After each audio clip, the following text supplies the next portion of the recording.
E aí, gente, beleza? Sejam muito bem-vindos à aula de número 2 do curso O Sujeito no Século XXI. Como eu prometi, uma vez por semana um vídeo rápido, entre 10 e 20 minutos, para que possamos abordar esse sujeito no século XXI. Não é algo que pretenda ser rápido, vamos ficar aí várias semanas falando sobre. Inclusive eu postei no último domingo fragmentos, um fichamento do livro Sociedade do Cansaço. Vou até postar de novo. Acho importante que você tenha. E alguém compartilhou também a obra toda em PDF. Vou repostar também. Muito obrigado, muito obrigado. De qualquer maneira, são análises rápidas, mas que no final de algumas semanas dará, assim, puxa, um conteúdo legal, sem tomar muito tempo semanalmente. Muito legal, um grupo de estudos assim. Como eu disse, eu vou ficar algumas aulas falando de pós-modernidade para que possamos compreender esse período em que nós estamos. Eu fiquei um tempão na aula passada, claro, aula pequena, mas eu fiquei assim boa parte da aula explicando como foi que se originou aquilo que hoje nós chamamos de pós-modernidade.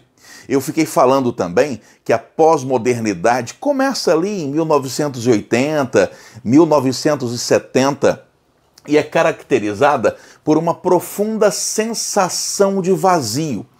E não é o vazio pela falta, é o vazio pelo excesso.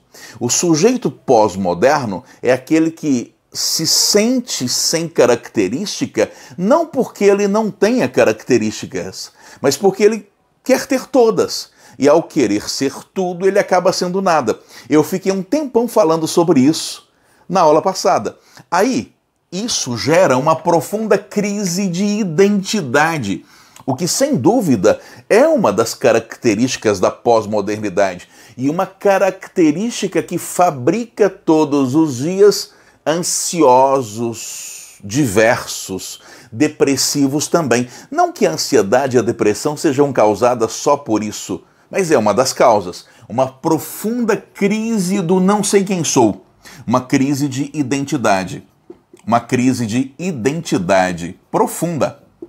E essa crise de identidade, como eu já falei, está associada à alteridade ou à falta de alteridade. É uma crise de alteridade. É o que estamos vivendo. Uma crise de alteridade. Para entender alteridade, alteridade tem muito a ver com identidade. Para entender o que é alteridade, preste atenção no seguinte: alter quer dizer outro. Por isso que o alter ego é um outro eu. Por isso que o ângulo alterno, lá na geometria, é o que está do outro lado. Por isso que a corrente alternada na eletricidade é o que muda a DDP, a tensão elétrica. Idade tem a ver com identidade. Alteridade é a necessidade que eu tenho do outro para eu saber quem eu sou. É isso que é alteridade. A necessidade que eu tenho do outro para eu saber quem sou eu. Isso é alteridade. Eu preciso de você para eu ser eu. Porque se eu não souber quem você é, eu não saberei quem eu sou. Pelo menos, aparentemente, eu preciso ter uma ideia de quem seja você. Claro que eu preciso. Porque eu preciso não ser você para eu ser eu. Essa é uma das primeiras discussões lá do livro Sociedade do Cansaço. Eu preciso não ser você para eu ser eu. É uma pergunta. Por que eu sou gordo? Uma pergunta que eu faço aqui agora. Por que eu sou gordo? Eu só posso ser gordo porque alguém que está me assistindo aí é magro. Eu sou gordo porque existe quem seja magro. Porque se todo mundo fosse como eu não seria percebido como gordo. Só existe o que é porque existe o que não é. E uma vez, numa sala de aula, alguém me disse assim: Adriano, já pensou como seria legal se todo mundo aqui na sala fosse muito inteligente, se todo mundo tivesse um QI de 200? Poxa, eu fui obrigado a dizer, se todo mundo fosse super inteligente, ninguém seria inteligente. O inteligente precisa do burro para ser inteligente, porque eu só considero alguém inteligente porque eu considero alguém que não seja. Alteridade, eu preciso de você para eu me perceber como eu. Sem o outro não existe o eu. Entenda isso, para começar. Então toda viagem de autoconhecimento precisa que simbolicamente você reconheça os outros, para que você se situe nesse conjunto, para que você se saiba sendo você. Eu até gosto de colocar uma fórmula, não é? E eu quero voltar a ela quando eu for falar de sociedade do cansaço, que é isso aqui, ó. Quem é o eu? O eu é igual à negação do outro. Eu preciso não ser você para eu ser eu. Eu preciso não ser você para eu ser eu. Qual é o grande problema do sujeito pós-moderno? É que ele quer ser o eu, quer ser igual ao outro. E isso leva a uma crise de identidade. Leva a uma crise de identidade quando eu crio uma sociedade padronizada, em que as pessoas querem a diversidade, mas elas acabam consumindo as mesmas coisas. Todo mundo quer ter o mesmo modelo de carro, ou pelo menos um monte de gente quer ter carros parecidos, roupas parecidas, e todo mundo quer ser fã da blogueira fulana de tal. Ou pelo menos o seu nicho é de pessoas que têm até o mesmo sonho de sucesso. Todo mundo quer ter a mesma realização.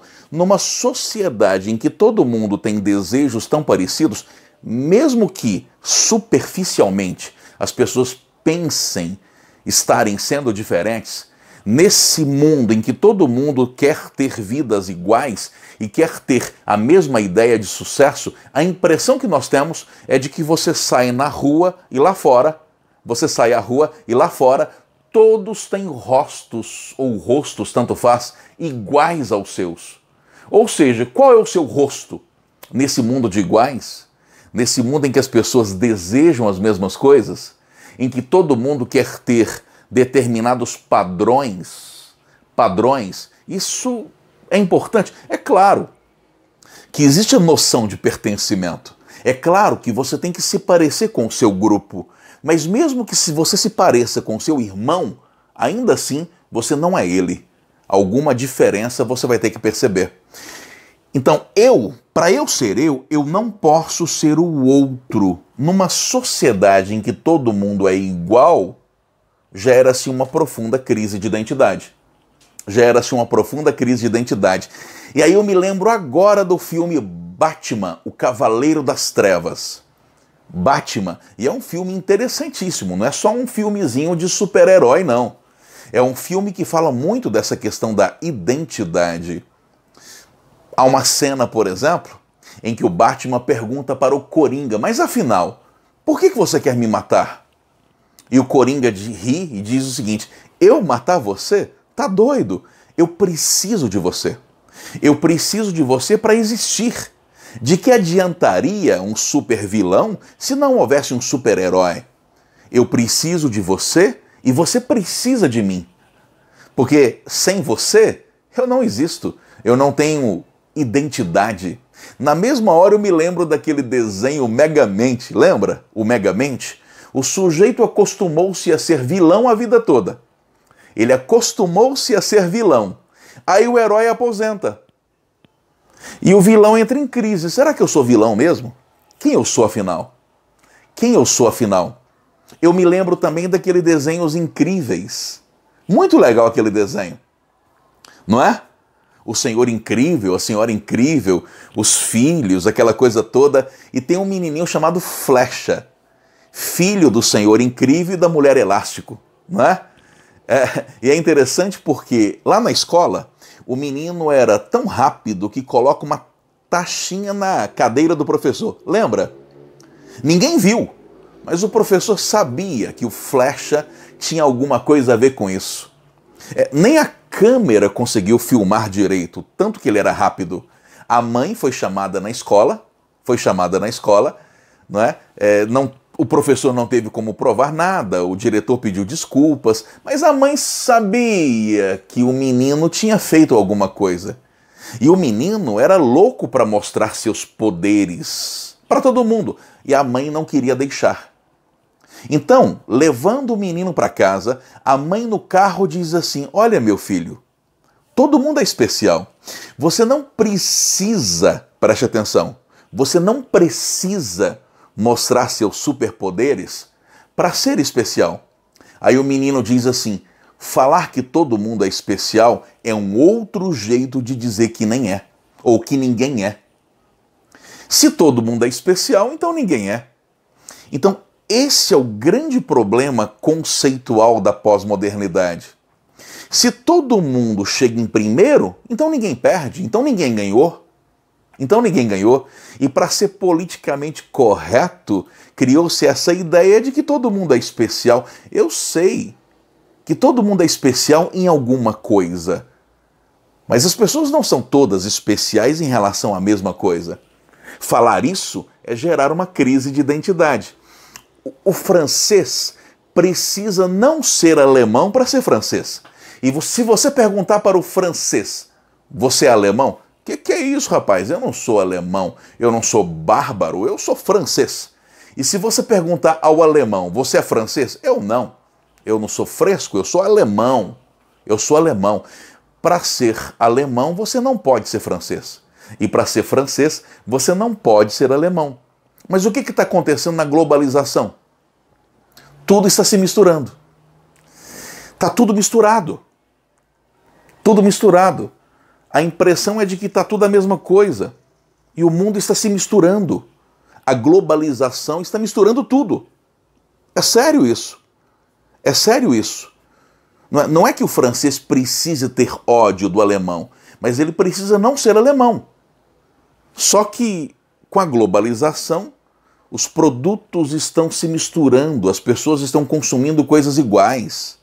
Aquelas marcas sem pátria. E isso é uma questão importante e interessante, certo? Agora, esse é um dos grandes desafios. Para eu ter a minha identidade, eu tenho que saber quem eu sou, porque eu não sou você, e eu preciso não concordar com você para eu ter a minha opinião. Agora, como é que eu faço para não concordar com você sem odiar? Não concordar com você e ao mesmo tempo respeitar, admirar. Essa é a grande tarefa. Esse é o grande desafio que muita gente não tem sabido resolver. Como discordar sem querer eliminar o outro. Esse é o grande desafio. De certa maneira, não é? Inclusive, essa é uma das causas da violência. A falta de identidade leva à violência. Porque como é que eu construo a minha identidade? Eu construo a minha identidade sabendo aquilo em que eu sou diferente dos outros. Claro, eu preciso saber quem você é, porque eu não sou você. E eu faço isso de forma sofisticada, pensando, analisando, conscientemente ou inconscientemente, eu vou internalizando isso. A partir do momento em que eu não tenho argumentos, a partir do momento em que eu não sei pensar isso, aí eu começo a agir da seguinte maneira. Se o ideal é que o eu, para ser eu, precise não ser o outro, se eu sou o não outro para eu ser eu, muita gente não suporta essa ideia, não consegue desconstruir o outro. Aí a pessoa fica igual ao outro. E aí, de repente, se o outro destoar, então vamos eliminar o outro. Numa sociedade de violência, que não é civilizado o suficiente para discordar do outro, você tem que eliminar o outro. E é uma das características de uma sociedade superficial e profundamente violenta. Já que eu não tenho argumentos para discordar, eu vou obrigar o outro a ser igual a mim. Aqueles que não puderem se padronizar, Aqueles que não conseguirem entrar nesse caixote, nessa forma, eu vou eliminar. E esse é um problema, inclusive, do que está acontecendo no Brasil e em boa parte do mundo hoje. Muito obrigado pela companhia e continuamos esse assunto na próxima semana. Um abraço!